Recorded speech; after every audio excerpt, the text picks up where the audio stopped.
नमस्कार, आप देख रहे हैं टोटल टीवी। मैं हूं सौरभ जौहरी। हमारी खास पेशकश में आपका स्वागत है। अब की बार हरियाणा में किसकी सरकार, यह सवाल गहराता जा रहा है।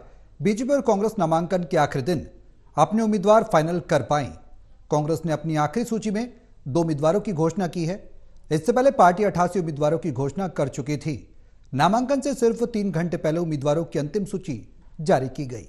कांग्रेस ने चरखी दादरी से देवेंद्र सिंह को तो सोहना से रोहताश खटाना को टिकट दिया। वहीं बीजेपी ने भी उम्मीदवारों की 30 लिस्ट जारी कर दी है। बीजेपी ने सभी 90 सीटों पर अपने उम्मीदवार घोषित कर दिए। पार्टी ने सिरसा विधानसभा क्षेत्र से रोहतास जांगड़ा, मैनगढ़ से कंवर सिंह यादव और फरीदाबाद एनआईटी से सतीश फागना को उम्मीदवार बनाया। आज चर्चा इसी मुद्दे पर करेंगे कि आखिर इस बार सरकार किसकी बनने जा रही है। दावे बड़े बड़े दोनों ही प्रमुख पार्टियों के द्वारा ठोके गए।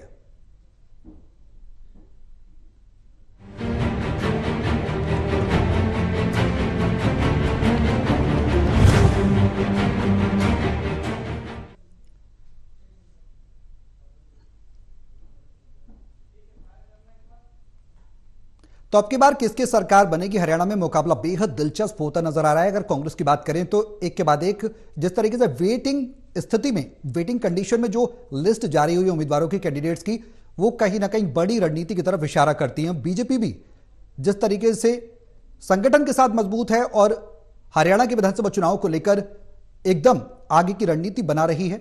उम्मीदवारों की सूची बिल्कुल लास्ट में आना, नामांकन के आखिरी दिन किस तरफ इशारा करता है, क्या कुछ सियासी दलों की रणनीति और कितने सटीक और जिताऊ टिकाऊ उम्मीदवार हैं जिनके नाम सामने आए हैं, इन तमाम सवालों के जवाब तलाशने की कोशिश करेंगे। हमारे सहयोगी हमारे साथ मौजूद हैं। हिसार से asset editor doctor Mahesh Kumar, Panipat से एसेट एडिटर देवेंद्र कथुरिया और वरिष्ठ पत्रकार वीरेंद्र सोरी जी हमारे साथ चर्चा में रहेंगे। आप सभी के साथ मैं चर्चा को आगे बढ़ाऊं। देवेंद्र, सबसे पहले सवाल आपसे कि आखिर रणनीति क्या कहती है। नामांकन का आज आखिरी दिन है। अब सवाल ये कि जो नामांकन के आखिरी दिन से 3 घंटे पहले उम्मीदवार फाइनल होना, क्या बड़ी रणनीति का संकेत कहा जाए इसे? देखिए सौरभ, जो खतरा कांग्रेस को नजर आ रहा था उस खतरे को कांग्रेस टालती जा रही थी, लेकिन आखिर तक उसकी रणनीति ऐसी थी कि ज्यादा कुछ बवाल नहीं हुआ, क्योंकि समय ही किसी के पास नहीं था संभलने का। पार्टी ने जो रणनीति अपनाई थी वो मेरे को लगता है कारगर साबित हुई है। हालांकि साइड इफेक्ट्स उसके नजर आ रहे हैं। जिस तरीके से लास्ट टाइम तक नामांकन की अवधि खत्म होने के 3 घंटे पहले आखिरी 2 उम्मीदवार दिए गए, बड़े फूंक फूंक कर कदम रखे हैं कांग्रेस ने। और मेरे को लगता है जो रणनीति अपनाई गई, जो तरीका अपनाया गया, वो शायद प्रभावशाली, इफेक्टिव रहा है। ज्यादा कुछ हुआ नहीं। अब सब लोग मैदान में उतर चुके हैं, बीजेपी हो कांग्रेस हो, और कुछ बागी जरूर आए हैं कांग्रेस के सामने। पानीपत जैसी जगह पे, पानीपत शहरी और ग्रामीण सीट पर 2 बड़े नेता थे जो जनाधार वाले थे। पूर्व विधायिका रोहिता रेड्डी, जो 2014 से 19 में बीजेपी से विधायक बनी थी पानीपत शहरी की, 2019 में उनका टिकट काट के प्रमोद विज को दिया गया था। इस बात से रोहिता रेड्डी खिन्न थी, वो घर में बैठ गई। बीजेपी की मीटिंगें होती थी, उनको सूचना दी जाती थी, कभी मीटिंग में नहीं आई, वो ना पब्लिक में आई और ना ही कभी मीडिया से ज्यादा वास्ता रखा। तो रोहिता रेड्डी अचानक 2-2.5 महीने पहले उसने कांग्रेस ज्वाइन की, और उससे उसी वक्त आसपास विजय जैन जो बीजेपी से कांग्रेस में आए थे, वो भी लोकप्रिय नेता हैं, उनकी लोकप्रियता में इजाफा हुआ है काफी। ये दोनों नेता पानीपत शहरी और ग्रामीण से कांग्रेस में आए थे 2.5 महीने पहले, लेकिन दोनों को ही टिकट नहीं मिला और आज दोनों ने निर्दलीय के तौर पर अपना पर्चा भरा है। हालांकि अगर सही तरीके से चुनाव लड़े रोहिता रेवड़ी तो पानीपत शहर की सीट पर प्रभाव डाल सकती है। बीजेपी के लिए खतरा है और कांग्रेस के लिए भी वो डेंट डाल सकती है, क्योंकि कांग्रेस से उन्होंने इस्तीफा दे दिया रोहिता रेवड़ी ने, और बीजेपी से आई कांग्रेस में गई, टिकट कांग्रेस ने टिकट नहीं दी और बीजेपी से मिली नहीं, तो अब बीच में लटक गई है। लेकिन यह है कि अगर सीरियस होकर चुनाव लड़ते हैं, रोहिता रेवड़ी के पास हजारों वोट हैं जो उनके प्रभाव में, उनके कहने पे हैं, उनके शुभ चिंतक हैं, उनके समाज के लोग हैं, तो हजारों वोट अगर ले जाती है रोहिता रेवड़ी तो बीजेपी और कांग्रेस दोनों को पानीपत शहरी सीट पर नुकसान है। ग्रामीण की बात करें तो विजय जैन एक बड़ा नाम बन चुका था पिछले, जिस तरीके से वो सुबह से शाम तक एक्टिव होकर पॉलिटिक्स कर रहे थे।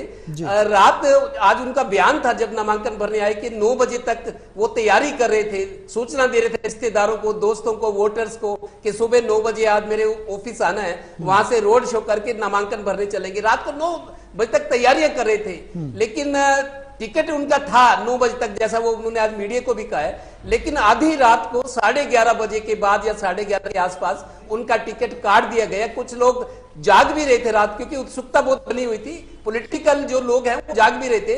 तो सुबह जब ज्यादातर उठे तो उनको नजारा पलटा हुआ लगा, तो बाजी पलट गई। बिल्कुल विजय जैन आप आरोप लगा रहे कि मेरे लिए कुछ लोगों ने बिल्कुल पैरवी की। इस पहली रात, जब पिछली रात से पहली रात को 3-3 बजे तक पैरवी हुई, मैं उनका आभार प्रकट करता हूं। लेकिन कुछ लोग ऐसे थे जिन्होंने मेरे खिलाफ मोर्चाबंदी की। उनका इशारा था उन लोगों की तरफ जो हमेशा मेरे विरोधी थे, मेरी टिकट के पीछे पड़े थे। आखिर उन्होंने अपना काम कर दिखाया। और भावुक होकर विजय जैन ने आज 2 जगह अपने ऑफिस से चलने से पहले और नामांकन भरते टाइम ये कहा कि जो साजिश हुई है, मेरी बद्दुआ है, भगवान उनका हिसाब करेगा, मेरे बस में तो कुछ नहीं। लेकिन फिर भी टिकट ना मिलने पर भी उन्होंने सर्व जातीय पंचायत, एक संगठन बना हुआ है, कुछ टाइम पहले लोकसभा चुनाव से बना था, उस सर्व जातीय पंचायत के बैनर तले अपना पर्चा भरा है। लेकिन उनका यह कहना है कि मेरे को कमजोर ना समझिए। और मेरे को भी लगता है सहानुभूति विजय जैन के साथ है, अगर उनको मिली तो मुकाबले से बाहर नहीं है। और कुछ लोग ये भी अब कहने लगे हैं, क्योंकि इस तरह के मौके पे काफी बात आती है कि रोहिता रेवड़ी और विजय जैन एक दूसरे की मदद करें। जो दोनों कांग्रेस से टिकट मांग रहे थे, पानीपत शहरी ग्रामीण सीट से, दोनों एक दूसरे की मदद करें तो खेल कुछ बदल भी सकता है। महेश, जो सूचियां जारी हुई नामांकन के आखिरी दिन, उसमें कौन आगे कौन पीछे रहा? जिस तरीके से देवेंद्र ने भी जिक्र किया, कुछ महत्वाकांक्षाएं थी, विजय जैन का भी जिक्र किया इन्होंने। बीजेपी और कांग्रेस दोनों के परिप्रेक्ष्य में आपसे जानना चाहूंगा कि महत्वाकांक्षा थी, टूटी कुछ नेताओं की।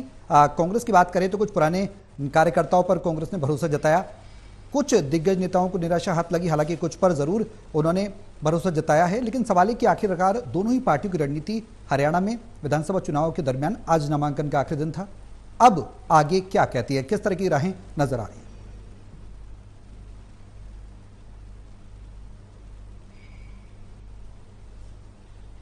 देखिए, हम ये मानकर चल रहे थे कि कांग्रेस पार्टी में एक जलजला आना तय है, एक भूकंप, एक तूफान आना तय है। तूफान इतना बड़ा होगा कि पार्टी को बहुत बड़ा नुकसान हो सकता है, लेकिन उस कदर नुकसान नहीं हुआ है कांग्रेस पार्टी को। वजह ये थी कि समय कुछ घंटों का था, और आखिरी लिस्ट का मैं जिक्र करूं तो यहाँ पर महज 3 घंटों का समय बचा था। और वो 3 घंटों में वो नेता जो उस सीट के लिए संघर्ष कर रहे थे वो दिल्ली में बने हुए थे, यानी अपने नामांकन के अगर टेबल तक वो पहुंचने की कोशिश करते तो भी उन्हें 3 घंटों का वक्त लगता। तो कह सकता हूं कि इतनी पेचीदा स्थिति बना दी गई थी। और नारनौंद विधानसभा क्षेत्र का जिक्र मैं यहां पर जरूर करना चाहूंगा। नारनौंद विधानसभा क्षेत्र में दरअसल यहां जो उम्मीदवार कांग्रेस पार्टी के उतारे जा रहे थे, जिसको लेकर कुमारी शैलजा पूरी ताकत अपनी लगाई हुई थी, और रैली के मंच पर सिर पर हाथ रखकर यह कहा था कि डॉक्टर अजय चौधरी को जिताकर भेज देना, चुनावी मैदान में भेजना मेरी जिम्मेदारी है, और आगे मंत्री बनाना भी मेरी जिम्मेदारी है। देखिए, डॉक्टर अजय चौधरी सबसे खास माने जा रहे हैं, और केंद्र में जब कुमारी शैलजा मंत्री थी, ओएसडी थे डॉक्टर अजय चौधरी, लेकिन उन्हें टिकट नहीं मिला। 3 घंटों तक, यानी 3 बजे जब जो है नामांकन का वक्त खत्म होना था, उस वक्त भी 12 बजे के करीब तक भी टिकट उनके हाथ में नहीं थी, और फैसला नहीं था कि क्या होने वाला है। लेकिन यहाँ पर जस्सी पेटवाट, जो कि भूपेंद्र सिंह हुड्डा के खास माने जाते हैं, उन्हें टिकट हासिल हुई। देखिए, साफ तौर से मैं कह सकता हूं कि यहाँ पर बहुत बड़ा आघात, बहुत बड़ा नुकसान यहाँ पर कुमारी शैलजा को झेलना पड़ा है, क्योंकि डॉक्टर अजय चौधरी कुमारी शैलजा का सबसे बड़ा चेहरा था। वो बड़ा चेहरा चुनावी मैदान से बाहर हुआ, वो नामांकन दाखिल नहीं कर पाए, क्योंकि कांग्रेस पार्टी का टिकट यहां पर जस्सी पेटवाट को दे दिया गया। जिक्र मैं हिसार विधानसभा क्षेत्र का करना चाहूंगा। यहां पर भारतीय जनता पार्टी का सबसे बड़ा चेहरा सावित्री जिंदल, यानी जिंदल परिवार, नवीन जिंदल की माता का मैं जिक्र कर रहा हूं। सावित्री जिंदल निर्दलीय नामांकन दाखिल आज किया है। सावित्री जिंदल बहुत बड़ा घराना है, और बहुत बड़ा औद्योगिक घराना देश का माना जाता है, लेकिन एशिया की सबसे अमीर महिलाओं में शुमार है सावित्री जिंदल, लेकिन उन्हें नामांकन जो है वो निर्दलीय की तौर पर दाखिल करना पड़ा है। भारतीय जनता पार्टी ने उन्हें टिकट नहीं दिया, और मुझे लगता है कि कांग्रेस पार्टी की भी एक बड़ी चूक यहां पर हुई है। जैसे ही बीजेपी से टिकट कटा था, यहां पर सावित्री जिंदल को कांग्रेस पार्टी टिकट देकर चुनाव मैदान में उतार सकती थी, और जीत की गारंटी सामने होती। तो ये एक बड़ी चूक यहां पर कांग्रेस पार्टी से भी हुई है, और सबसे बड़ी गलती तो भारतीय जनता पार्टी ने की ही, एक जीता उम्मीदवार को खोने का जो गम है वो उन्हें उठाना पड़ेगा। मैं कह सकता हूं कि तूफान तो आया है, है। अलग अलग विधानसभा क्षेत्रों में, हिसार का ही मैं जिक्र कर रहा था, तो भारतीय जनता पार्टी के डॉक्टर कमल गुप्ता को टिकट दिया गया, तो यहाँ पर सावित्री जिंदल दूसरी बड़ी नेता थी। उसके अलावा पूर्व मेयर गौतम सरदाना भी भारतीय जनता पार्टी में शामिल थे, उन्होंने भी पार्टी को अलविदा कह दिया। अब बड़े नेताओं में सिर्फ डॉक्टर कमल गुप्ता, जिन्हें भारतीय जनता पार्टी ने टिकट दिया है, सिर्फ वही बचे हैं। बाकी तमाम नेता निर्दलीय चुनाव मैदान में उतर चुके हैं। और अलग अलग विधानसभा क्षेत्रों में इसी तरह की तस्वीर यहां पर देखने को मिली है। जिक्र में जींद विधानसभा क्षेत्र का करूं तो जींद विधानसभा क्षेत्र में बलजीत रेड्डू समाजसेवी हैं और बहुत ज्यादा उम्मीद यहां पर भूपेंद्र सिंह हुड्डा के नजदीक होने के नाते ये थी कि बलजीत रेड्डू को यह टिकट दी जा सकती है, लेकिन बलजीत रेड्डू के हाथ ये टिकट नहीं आई। महावीर गुप्ता ये टिकट हासिल कर गए। उसके बाद दूसरा जो बड़ा नाम था जींद विधानसभा क्षेत्र में कांग्रेस पार्टी में टिकट के दावेदारों में प्रदीप गिल ने कांग्रेस पार्टी को आज अलविदा कह दिया और प्रदीप गिल नामांकन दाखिल कर चुके हैं निर्दलीय उम्मीदवार की हैसियत से। और एक बहुत बड़ा शो प्रदीप गिल की तरफ से जींद विधानसभा क्षेत्र में किया गया। अलग अलग विधानसभा क्षेत्र का एनालिसिस हम करें तो यहां पर नुकसान भारतीय जनता पार्टी को ज्यादा झेलना पड़ा है, नुकसान कांग्रेस पार्टी में भी हुआ है। ओवरऑल अगर आप एक सरसरी नजर से पूरी कहानी को समझने की कोशिश करें तो मुझे लगता है कि भारतीय जनता पार्टी में नुकसान कहीं ज्यादा हुआ है और कांग्रेस पार्टी में नुकसान बनस्पत भारतीय जनता पार्टी के कांग्रेस पार्टी में कम हुआ है। और इसकी सबसे बड़ी वजह यह है कि लोगों को संभावनाएं अब कांग्रेस पार्टी में नजर आ रही हैं और इसी वजह से लोग कांग्रेस पार्टी को छोड़ते हुए भी कह सकते हैं कि कई बार सोचते हुए नजर आ रहे हैं। मैं नलवा विधानसभा क्षेत्र का भी जिक्र करूंगा। यहां पर नलवा विधानसभा क्षेत्र में पूर्व गृह मंत्री प्रोफेसर संपत सिंह यहां पर टिकट की रेस में सबसे आगे बने हुए थे, लेकिन उन्हें टिकट नहीं दिया गया। तो इस वजह से आज निर्दलीय का नामांकन पूर्व गृह मंत्री प्रोफेसर संपत सिंह की तरफ से भी नलवा विधानसभा क्षेत्र में कर दिया गया है। तो कह सकता हूं कि अलग अलग विधानसभा क्षेत्रों में कमोबेश इसी तरह की तस्वीर बनी हुई है। कांग्रेसी के सामने कांग्रेसी खड़े हो चुके हैं और चुनाव परिणाम जो है बेहद दिलचस्प होने वाला है और डेंट दोनों ही तरफ हुआ है, भारतीय जनता पार्टी में भी और कांग्रेस पार्टी में भी। ओवरऑल भारतीय जनता पार्टी में नुकसान ज्यादा है और कांग्रेस पार्टी चूंकि जनता के मूड के हिसाब से यहां फायदे में है, तो कह सकता हूं ओवरऑल कांग्रेस पार्टी इस वक्त फायदे की स्थिति में है। वीरेंद्र जी, किस तरीके की स्थिति नजर आ रही है? अगर बात करें, पहले भी देवेंद्र बबली ने समर्थन दिया था कुमारी शैलजा को लोकसभा चुनाव के दरमियान, तो ये कहा जा रहा था कि शैलजा ने उनको आश्वस्त किया था कि टिकट मिल जाएगा, हालांकि नहीं मिला। तो उसके बाद वो बीजेपी में आ गए। अब अजय चौधरी का भी जिक्र जिस तरीके से किया गया कि अजय चौधरी भी शुमार थे कहीं ना कहीं टिकट के प्रबल उम्मीदवारों में से, दावेदारों में से, उनको भी टिकट नहीं दिया गया। कांग्रेस की रणनीति आखिर कहती क्या है और बीजेपी की रणनीति के आगे जिस तरीके से महेश ने भी जिक्र किया कि बड़ी डेंट कांग्रेस के अंदर ही उभर कर सामने आ सकती है, किस तरीके के समीकरण बनते नजर आ रहे हैं? क्योंकि अब फाइनलाइज हो गए उम्मीदवार, आगे की रणनीति क्या कुछ रहने वाली है? देखिए, टिकट वितरण में चाहे भारतीय जनता पार्टी हो चाहे कांग्रेस हो, दोनों के चरित्र सामने आ गए। देखिए, भारतीय जनता पार्टी ने किन लोगों को टिकट दिया, ये देखने वाली बात है कि राव नरवीर ने आंखें दिखाई, अमित शाह ने इनको बुला दिया, उनको टिकट दे दिया जी। तो इस तरह अब देखिए, राजीव जैन को टिकट नहीं मिला, कविता जैन को नहीं मिला, उन्होंने नामांकन दाखिल कर दिया आज। और शशिकांत कौशिक ने, हालांकि देखिए वो टिकट के दावेदार थे, उनको टिकट नहीं मिला, लेकिन बड़ी शालीनता के साथ उन्होंने कहा कि जिस पार्टी ने मेरे साथ विश्वास किया, यानी कि 2 बार चुनाव लड़ाया पार्टी ने, मैं, हालांकि बड़ी पीड़ा हो रही है कि एक बाहर से आए हुए व्यक्ति को 1 महीने की तो मेहनत के बाद पार्टी ने टिकट दे दिया, लेकिन मैं उस पार्टी के प्रति जो है वो रहूंगा, कृतज्ञ रहूंगा और पार्टी के प्रति निष्ठावान रहूंगा, समर्पित रहूंगा। तो सबका अपना अपना चरित्र है। और देखिए, भारतीय जनता पार्टी में प्रोफेसर रामविलास शर्मा के साथ क्या हुआ, ये सबसे बड़ी दुखदाई बात है। हालांकि देखिए, वो प्रदेश अध्यक्ष रहे, टिकटें बांटते रहे, भारतीय जनता पार्टी का झंडा बुलंद करने वाले वही थे, लेकिन जिस तरह के साथ उनके साथ व्यवहार हुआ तो निश्चित रूप से कार्यकर्ताओं को पीड़ा होगी। अगर देखिए सर्वे में उनका नाम नहीं था, नहीं जीत पा रहे थे, अगर तो पार्टी नेताओं को उनको विश्वास में लेना चाहिए था। आज प्रोफेसर रामविलास शर्मा ने घोषणा कर दिया कि वो अपना नामांकन वापस ले लेंगे, लेकिन देखिए दक्षिणी हरियाणा में क्या स्थिति बनी, उनके नामांकन में समय राव इंद्रजीत आए, धर्मवीर आए और दूसरे ओम प्रकाश यादव भी आए और दूसरे सीताराम यादव भी थे। मतलब दक्षिणी हरियाणा में भारतीय जनता पार्टी क्या स्थिति बनी, इससे ना तो भारतीय जनता पार्टी को लाभ हुआ, ना रामविलास शर्मा जी को लाभ हुआ। तो मतलब एक अलग स्थिति बनी है। देखिए, और उन्होंने बड़े भावुक होकर आज कहा कि मैंने जिस पार्टी के झंडे को जीवन भर उठाया, मैं उस झंडे में ही लिपटा हुआ विदाई लेना चाहता हूं इस संसार से। तो मतलब एक भावुक टिप्पणी थी, लेकिन जो भी हुआ पार्टी को नुकसान हुआ। अब देखिए, जिसे नवीन जिंदल को तो पार्टी ने बुलाकर टिकट दिया और सवित्री जिंदल टिकट मांग रही थी, पार्टी ने दिया नहीं। और देखिए, चाहे कांग्रेस हो, भाई कुछ लोग होते हैं जो समय के ऊपर जो है अचानक ही पार्टी के अंदर आते हैं और टिकट का दावा करने लगते हैं, और दूसरे कार्यकर्ता जो वर्षों से पार्टी में रहते हैं, समर्पित रहते हैं, निष्ठावान रहते हैं, पार्टी के कार्यक्रमों में भाग लेते हैं, आंदोलन में भाग लेते हैं, और वो अपना टिकट पर दावा जाते हैं। लेकिन जो एकदम अब देखिए रोहतास खटाना है, वो आज ही शामिल हुए और आज ही उनको टिकट थमा दिया गया।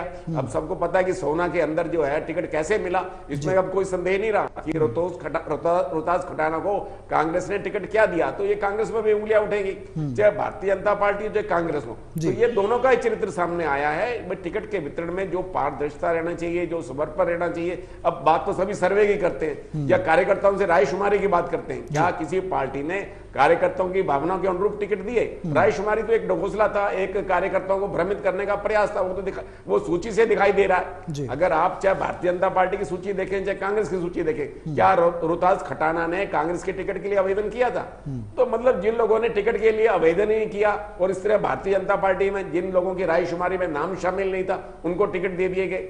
तो एक बात है, ये तो बात माननी पड़ेगी, कार्यकर्ताओं को तो भ्रमित ही किया जाता है और कार्यकर्ता बेचारा कार्यकर्ता ही रहता है। उसने तो अपनी पार्टी के प्रति समर्पित भाव से काम करना ही करना है। चाहे भारतीय जनता पार्टी की अलग विशेषता है, कांग्रेस में अलग अवसरवाद है। और देखिए गठबंधन में देखिए क्या हलोपा जो एनडीए का घटक दल था वो कल तक बात कर रहे थे कि हम भारतीय जनता पार्टी के साथ मिलकर चुनाव लड़ेंगे। आज उन्होंने अपने जो है रिश्ते बदल लिए, अब जो है इनेलो बसपा गठबंधन में शामिल हो गए। तो एक अवसरवाद का राजनीतिक चरित्र भी जो है उजागर हुआ है, चाहे भारतीय जनता पार्टी हो चाहे कांग्रेस हो चाहे क्षेत्रीय दल हो। तो ये अवसरवादी है, इसके अंदर कोई आपका कोई राजनीतिक विचारधारा हो कोई वो झलकती नहीं, कोई आदर्शवाद हो ऐसा दिखाई देता नहीं है। अब ये जो चुनावी जो चरित्र हो गया सभी दलों का एक जैसा हो गया। जी वीरेंद्र जी, बेहद अहम सवाल वो ये कि अब बगावत के सुर भी उठे हैं, जिस तरीके से महेश ने भी जिक्र किया, देवेंद्र ने भी बताया कि कुछ निर्दलीय उतर रहे हैं। सावित्री जिंदल का नाम भी सामने आया, उन्होंने अपना नामांकन दाखिल किया। जो निर्दलीय उम्मीदवार उतर रहे हैं उसके बाद अब हरियाणा में सियासत की स्थिति किस तरीके से बनेगी, क्योंकि जेजेपी के साथ गठबंधन में है, आजाद समाज पार्टी और इनेलो और बीएसपी का गठबंधन है। निर्दलीयों पर नजर रहेगी, किस तरीके का समीकरण बनेगा, क्या इंतजार किया जा रहा है और दूसरे घटक दलों के द्वारा और राजनीतिक दलों के द्वारा कि वो जो निर्दलीय है वो हमारे पाले में है, कैसे संभावना बन सकती है? देखिए अब नामांकन का कार्य पूरा हो गया, अब जो है जो बागी खड़े हुए उनको मनाने का प्रयास है जी। और कुछ लोग तो मान जाएंगे और कुछ लोग अडिग रहेंगे। जो लोग नामांकन वापस लेंगे उनके राजनीतिक अस्तित्व पर सवाल उठेगा। तो कुछ लोग तो ईमानदारी से चुनाव लड़ने के लिए खड़े हुए हैं और कुछ लोग अपना महत्व जताने के लिए वो अपना पार्टी हाईकमान को अपना महत्व दिखाना चाहते हैं। तो भाई उनका ये ना महत्व है, उनका जनाधार है। अब पार्टी के नेता उनको कितना मना पाते हैं। देखिए भारतीय जनता पार्टी के नेता तो बिल्कुल लगे हुए अपने कार्यकर्ताओं को बनाने के लिए। अब राजीव जैन को कैसे बना पाते हैं, कविता जैन ने नामांकन किया है और देखिए प्रोफेसर रामविलास शर्मा तो मान गए और इसने जो राधा अहलावत है वो बागी होकर खड़ी, शमशेर खड़खड़ा की पत्नी है। तो पार्टी के लिए कई तरह की समस्याएं हैं और इस तरह कांग्रेस में भी देखिए चित्रा सरवारा ने जो है अंबाला कैंट से नामांकन दाखिल कर दिया है। और देखिए कांग्रेस जो टिकटें दी है, चाहे वो वरुण मुलाना की पत्नी को टिकट दिया है, रणदीप सुरजेवाला ने अपने बेटे को टिकट दिया है, जयप्रकाश ने अपने बेटे को टिकट दिया है। तो इस तरह देखिए परिवारवाद तो झलका है और परिवारवाद का भारतीय जनता पार्टी ने भी शायद दी, ऐसी बात नहीं है। वहां चाहे किरण चौधरी की बेटी को टिकट दी गई हो, चाहे राव इंद्रजीत की बेटी को टिकट दी गई हो, तो परिवारवाद को तो भारतीय जनता पार्टी ने अपना दी है। लेकिन भारतीय जनता पार्टी ने अपने कैडर के लोगों की उपेक्षा की है। जो कैडर के लोग जो टिकट मांग रहे थे, जैसे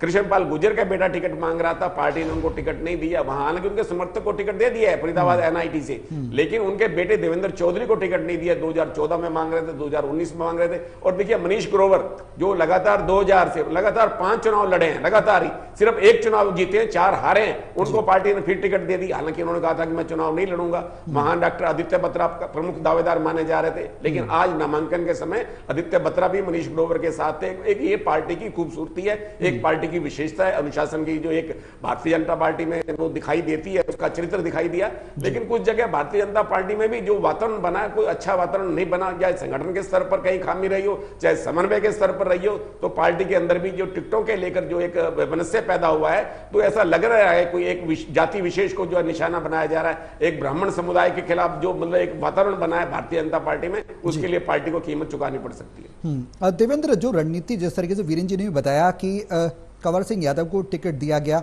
और रामविलास शर्मा का टिकट काट दिया गया, सवाल ये कि एनआईटी से सतीश फागना को टिकट दिया गया और देवेंद्र चौधरी को टिकट नहीं दिया गया। जो रणनीति है बीजेपी की और कांग्रेस की, अजय चौधरी का टिकट कहीं ना कहीं काटा गया, सावित्री जिंदल जो थी, ये तमाम दिग्गज नेता हैं जो कहीं ना कहीं पार्टी और जनता के बीच में जनाधार रखते हैं। अब ऐसे में आगे की रणनीति इन नेताओं की क्या कुछ रह सकती है? हालांकि मान मनोबल भी हो रहा है, मान मनोबल बनाने की कोशिश की जा रही है कि वो पार्टी में रहें, पार्टी के हित के लिए काम करें। सिरसा का बड़ा नाम था जिस तरीके से हलोपा है, जिस तरीके से वीरेंद्र जी ने भी जिक्र किया, गोपाल कांडा की जो पार्टी है वो कहीं ना कहीं चर्चा थी अंदर खाने में कि वो 5 सीटों की मांग कर रहे थे और वो 5 सीटें जो बीजेपी है वो देने को राजी नहीं थी। अब ऐसी गफलत की स्थिति में जो हरियाणा में समीकरण बन रहे हैं, इसमें किसको नफा किसको नुकसान होगा, किस तरीके की परिस्थितियां बनेगी, मान मनोबल की क्या कवायद पूरी होगी, ये तमाम सवाल गहराते जा रहे हैं। देखिए सौरभ, ये टिकटों का जो मसला सामने आया है, इसमें कई चीजें साफ होती जा रही हैं। मैं आपको एक उदाहरण देता हूं। करनाल की घरोंडा सीट है, घरोंडा सीट, यहां पर वीरेंद्र राठौर 3 बार लगातार चुनाव हारे हैं। मेरे को किसी ने बात बताई तो मैंने डाटा चेक किया जी। लगातार 3 कांग्रेस की टिकट पर चुनाव हारे। हालांकि लोकसभा की टिकट मांग रहे थे। वीरेंद्र राठौर बड़े नेता हैं, बिहार के प्रभारी भी रहे, अखिल भारतीय कांग्रेस कमेटी में सचिव स्तर के अधिकारी, बहुत पुराने हैं। उन पर सवाल उठ रहा है कि लगातार 3 बार वो चुनाव हारे कांग्रेस की टिकट पे विधानसभा का, उनको फिर टिकट दे दिया, नरेंद्र सांगवान का टिकट काट दिया। दरअसल ये है कि जो सर्वे सामने आए थे, चाहे बीजेपी के थे चाहे कांग्रेस के, सर्वे को ये दिखाया जा रहा था कि सर्वे के आधार पर टिकट मिलेगा। अगर सर्वे के आधार पर टिकट मिला है तो वीरेंद्र राठौर को कांग्रेस में जैसे ये आया था कि 2 बार जो चुनाव हारे पार्टी टिकट नहीं देगी, वो तो 3 बार हार चुके चुनाव वीरेंद्र राठौर, उनको फिर विधानसभा का टिकट मिला है। और ये भी शर्त रखी गई थी कि जिनको 1 साल से कम हुआ है कांग्रेस में, उनको टिकट नहीं दिया जाएगा। उस हिसाब से पानीपत ग्रामीण से विजय जैन और रोहिता रेवड़ी दोनों जनाधार वाले नेता हैं। हालांकि उनको साल से कम हुए, 2.5 महीने हुए, लेकिन ये टिकट की आस में गए थे और उनको लिया भी गया था क्योंकि मजबूत चेहरे थे। तब कांग्रेस के नेताओं को लग रहा था कि हमने सरकार बनानी तो ऐसे चेहरों की हमारे को जरूरत भी है। तो लेकिन ये अपनी टिकट की आस में थे। दोनों ही जगह पे टिकट नहीं मिली, पानीपत ग्रामीण में, पानीपत शहरी में, जो बीजेपी छोड़कर कांग्रेस में गए। ये बात ठीक है कि कांग्रेस ने अपने पुराने कार्यकर्ताओं, पुराने नेताओं पर भरोसा किया है। उस लिहाज से वीरेंद्र राठौर ठीक है कि कांग्रेस में टिके हुए। 3 चुनाव भले ही हार गए, लेकिन कांग्रेस के पुराने कार्यकर्ता हर बार टिकट मांगते हैं, उनको दी गई है। मैं ये फिर कहता हूं, सर्वे का आधार क्या हुआ? अगर सर्वे जो था तो उसके बाद सर्वाधिकार सुरक्षित भी पार्टियों ने अपने पास रखे। रामविलास शर्मा की बात है, देवेंद्र चौधरी की बात है, फरीदाबाद से गोपाल कांडा की, ये तीनों जगह पेच बीजेपी का फंसा हुआ था। इन तीनों ने थोड़ा सा अपनी वो दिखानी चाहिए, अपना जिद्दीपन के हम जो कहते हैं बीजेपी करेगी, और बीजेपी ने नहले पे दहला मार दिया। रामविलास शर्मा जिस तरीके से बगावत कर रहे थे, वो शेर सुना रहे थे, जमाना हमको क्या समझे, जमाने में क्या दम, जमाना हमसे, हम जमाने से नहीं। एक तरह से हाई कमान को वो चैलेंज कर रहे थे इनडायरेक्टली, अपनी पंचायत में कह रहे थे। लेकिन दूसरी तरफ गोपाल कांडा भी अड़े हुए थे कि यहां से मैं लड़ूंगा और एक बीजेपी एक टिकट और दे मेरे परिवार को। तीसरी बात, देवेंद्र चौधरी जो फरीदाबाद से हैं, कृष्णपाल गुर्जर 3 बार, तीसरी बार केंद्रीय कैबिनेट में मंत्री बने, राज्य मंत्री है। उससे पहले प्रदेश अध्यक्ष रहे हैं हरियाणा में, जैसे रामविलास शर्मा रहे हैं, बीजेपी के प्रदेश अध्यक्ष रहे हैं। बंसीलाल सरकार में परिवहन मंत्री थे, वो भी दिग्गज नेता हैं। वो भी अड़े हुए कि मेरे बेटे को टिकट दी जाए, जब बाकी परिवार वालों को बीजेपी ने 10 राजनीतिक घरानों के परिवार वालों को टिकट दिए, जिसका अभी तक पार्टी विरोध करी थी। 10 से 12 तक ऐसे उम्मीदवार हैं। तो जो सर्वे वाली बात थी, सर्वे को भी मेरे को लगता है ज्यादा नहीं, वो खाली दिखाने के लिए था सर्वे। पार्टियों ने, चाहे बीजेपी हो चाहे कांग्रेस है, इन्होंने जो करना था वो किया। कई जगह बीजेपी में भी, जैसे परसों भी चर्चा हुई थी, बीजेपी ने कुछ टिकटें गलत भी बांटी है। वो उसका नतीजा बाद में नजर आएगा, जब चुनाव होगा, जब नतीजे आएंगे, या चुनाव प्रचार के दौरान भी ये चीजें आ सकती हैं। अब जो बागी हैं, बीजेपी में कम, कांग्रेस में ज्यादा है। मैं एक बात और कहता हूं सौरभ, जो शहरी क्षेत्रों में बागी हैं, चाहे कांग्रेस के चाहे बीजेपी, वो दोनों पार्टी को नुकसान करेंगे। क्योंकि शहर के जो नेता है, अगर वो निर्दलीय खड़े हुए तो उनके संबंध बीजेपी वालों से भी है, कांग्रेस वालों से भी। जो अधिकृत पार्टी का उम्मीदवार है, जिस पार्टी से वो गए हैं, बागी बने हैं, तो उसको भी नुकसान करेंगे और बीजेपी कांग्रेस दोनों को नुकसान करेंगे। ये शहरी क्षेत्रों में होने वाला है, आप देखना। क्योंकि शहर में सबके संबंध, नेताओं का आना जाना, उनके संबंध होते हैं, राजनीति अपनी जगह। लेकिन जब चुनाव की बात आएगी तो जो निर्दलीय हैं, वो एक पार्टी, अपनी पार्टी को जहां से टिकट मांग रहे थे, उसको तो नुकसान करेंगे, दूसरी पार्टी को भी नुकसान करेंगे। लिहाजा सर्वे जो करवाए गए थे, उनकी भी एक तरह से पोल खुल गई है। बिल्कुल महेश, कुछ रणनीति दोनों ही पार्टियों की कुछ ना कुछ स्तर तक समान सी देखने को मिली। जैसे श्रुति चौधरी को टिकट बीजेपी ने दिया, आरती राव को दिया, इधर जयप्रकाश के बेटे को टिकट दिया गया, आदित्य सुरजेवाला को टिकट दिया गया। तो कहीं ना कहीं परिवारवाद का वर्चस्व हावी नजर आया, या फिर जनता के बीच पैठ थी, पुराने नेता थे, चहेते नेता थे, वो एक आधार रहा।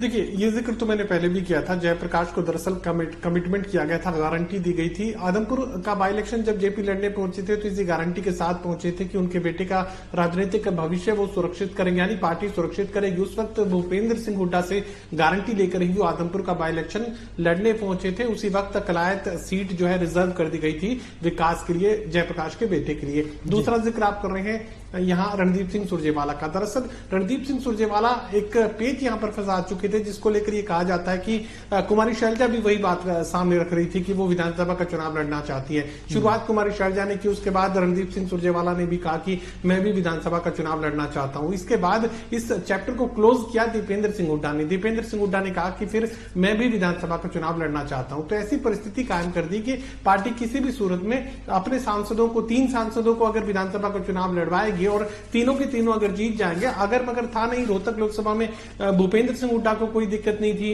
अपने सिरसा लोकसभा क्षेत्र में कुमारी शैलजा को जीत में किसी तरह की परेशानी नहीं थी, अपने इलाके में जो है रणदीप सिंह सुरजेवाला भी जीत जाते, तो ऐसे में तीनों के तीनों विधायक चुने जाते तो 3 लोकसभा की सीटें खाली हो जाती, 2 लोकसभा की और 1 राज्यसभा की सीट कांग्रेस पार्टी की खाली हो जाती। एक अलग तरह का संकट कांग्रेस पार्टी के सामने खड़ा होता। तो यकीनन अब जो परिस्थिति यहां पर कायम की गई, परिवारवाद को लेकर जो बात कही जा रही है, सबसे बड़ा जो खबरों का जो सैलाब देखने को मिलता था परिवारवाद को लेकर, भारतीय जनता पार्टी कांग्रेस पार्टी पर आरोप लगाती थी। लेकिन इस बार तो कांग्रेस पार्टी में ज्यादा, कांग्रेस पार्टी से कहीं ज्यादा भारतीय जनता पार्टी में हुआ है, जहां बेटे बेटियों को टिकट दी गई है। और इसमें राजनीति में एक अगली पीढ़ी की एंट्री यहां पर हो रही है। ये बात भारतीय जनता पार्टी भी समझ रही थी और भारतीय जनता पार्टी के सामने दरअसल इस बार बहुत ही विपरीत परिस्थिति खड़ी थी। अगर ये समझौता भारतीय जनता पार्टी नहीं करती तो और कोई दूसरा विकल्प था भी नहीं। अगर इस बार यहां पर आरती राव को टिकट के लिए इनकार कर दिया जाता तो क्या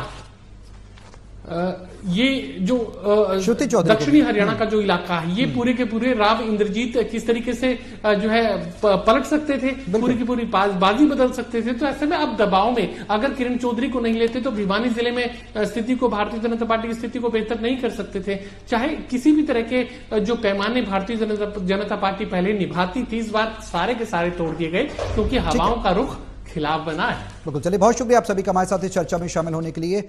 अब सवाल यह कि अब की बार हरियाणा में किसकी सरकार होगी। उम्मीदवारों का चयन जो किया गया है वो बहुत सोच समझकर, जांच परख कर किया गया है, चाहे बीजेपी हो या कांग्रेस हो।